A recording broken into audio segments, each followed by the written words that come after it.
प्रधानमंत्री श्रीयुक्त नरेंद्र मोदी आसवे 3 दिन भुवनेश्वर रे रहिबे। डायरेक्टर जनरल मानकर सम्मेलन में भी जोग देवे एवं आज संध्यार दलीय कार्यालय मध्य आसवे। विधायक मान संगे सांसद मान संगे मंत्री मान संगे वार्तालाप हेब। तेणु स्वाभाविक भाव में गवर्नेंस बाबद गुरु मंत्र देवे।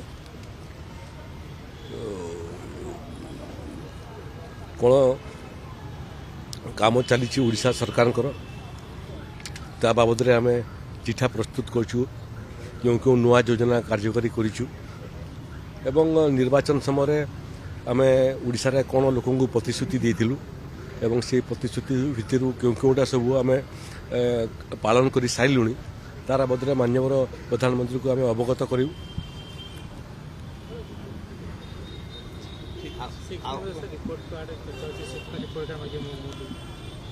नहीं 5 मास सरकार मात्र हो तेणु स्वाभाविक भाव में देशर प्रधानमंत्री तृतीय थर पर देशर प्रधानमंत्री होती एवं आमर समस्त से नेता एवं आमर समस्त ठारू से अनुभवी गवर्नेंस बाबद भारत सरकार जो योजना सब अच्छी से योजनार रूपायन ओडिशा रे केमिति होईची सेटा निश्चित भाव में मूल विषय हम।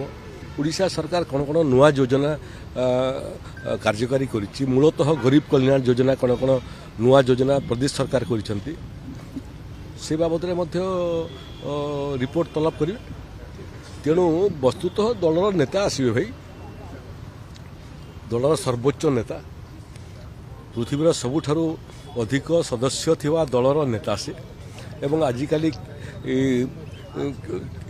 केवल देशर प्रधानमंत्री नुहंती आज विश्व नेता श्रीयुक्त नरेंद्र मोदी तो तांकर अनुभव आधार रे हमको परामर्श देवे 5टा परामर्श देवे और से 5टा परामर्श को मध्य आम ओडिशा सरकार द्वारा कार्यकारी करूँ। ये तो मूल विषय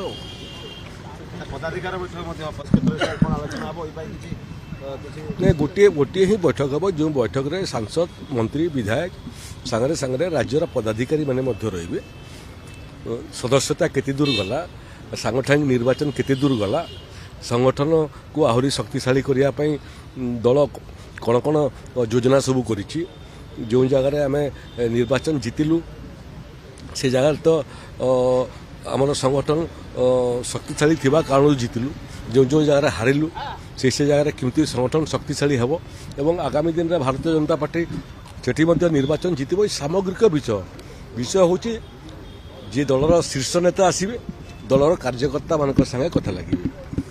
यहाँ ही मूल विषय।